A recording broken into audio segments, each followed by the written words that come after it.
you're 73 years old this year, and I was Yeah. curious with turning 75 in a couple years if your outlook is on life has changed in a good way, or are there certain things that have become justified in how you view the world and everything around it? Well, I don't really dwell on the age number. 73 is, I feel blessed. you know, uh, uh, I think,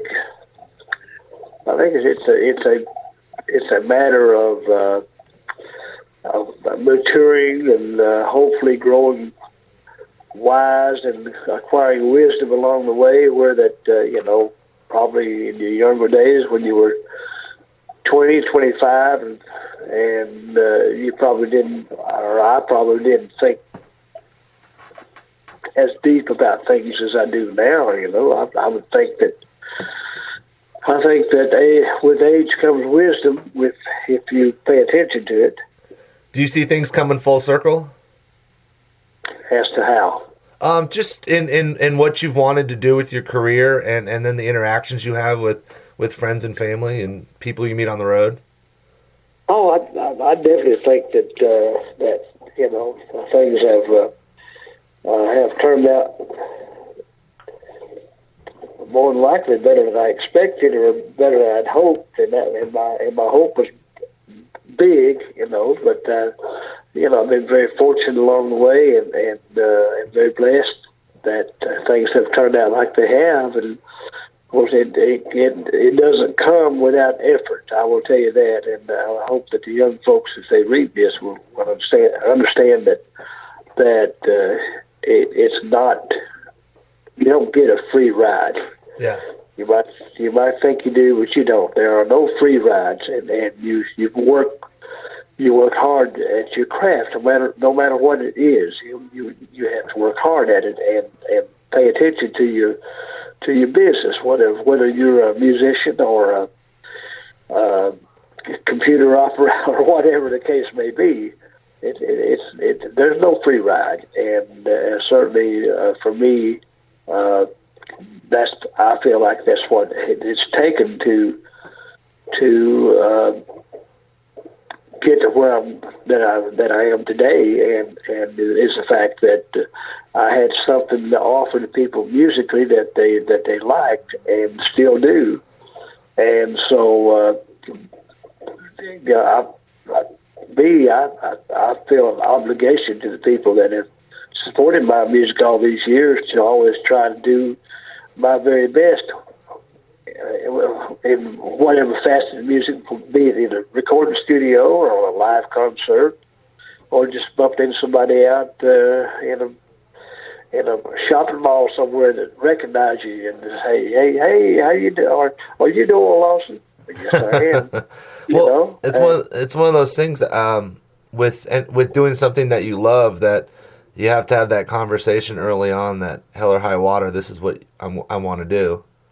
yeah, you can't just every time you get frustrated or tired of something, for whatever reason, throw up your hands and say, well, I'm not going to do this. I'm going to do something else.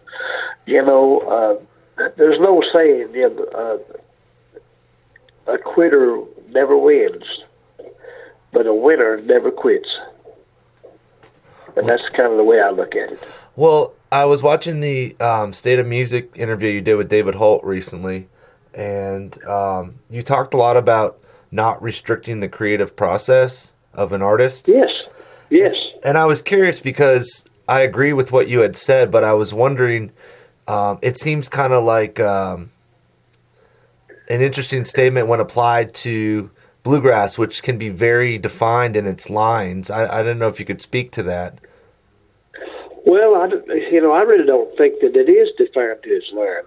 I think there are some people that have maybe a preconceived notion or an idea about what it should be. But you go back and think about it from the very get go, from the onstart of it, when Bill Monroe was a star on the Grand Ole Opry, and he assembled what I like to think is the first authentic bluegrass band as we know it today, with Earl Scruggs, Chubby Wise, and Cedric Rainwater, or Howard Watts was his name, but they called him Cedric. Right? Yeah. That was and Bill. That was the nucleus of the music. That was the core right there. But here's the deal: they were innovative. I mean, Earl would play "Dear Old Dixie." Well, Bill was a rebel. Well, of course. Okay, so you're talking about defining lands. He didn't define lands. I mean, Earl would play, the Dear Old Dixie and Farewell Blues, and both of them were big band or jazz tunes.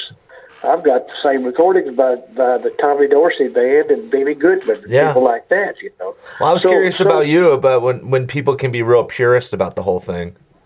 Well, I listen. I agree that there's an integrity and somewhat of a tradition in our music, absolutely. And I think it's vitally important that we hold on to the values and the integrity of the music. But that's not to say that you can't explore and you can't be innovative. And I've never done anything in my music that my peers didn't do before I came along. Yeah. And part of that is the reason. What I do is I do it. I step out wide of the mark, if you so to speak. But I'm just doing it with other types of songs. But just like they did, there's a big difference in 1946 and 2017, and there's a difference in the way their outlook on the music. The young kids, they don't relate to that life in those days as I did, because I was a child of that era, and so you have to come and bring the music along, and I think there's room for it. My only hope is, and I've always said it, is that we not lose the integrity of the music, the boundaries, somewhat, the tradition that was always there. But they were innovative. They were, the building the Bluegrass Boys was burning everybody up when they hit the Opry, and so I mean they were doing things their way. Well, and you look at the people, it's almost like we have this conversation every generation with bluegrass, like the people in the 70s that they thought that, quote unquote, were going to ruin bluegrass are now looked upon as the elder statesmen of bluegrass these days. Well, and, you'll always have that. I mean, it's like in any kind of music. You can take any genre of music, and there'll be people say, well, it's not like it used to be. And you know what? They're right. It's not like it used to be because it can't be.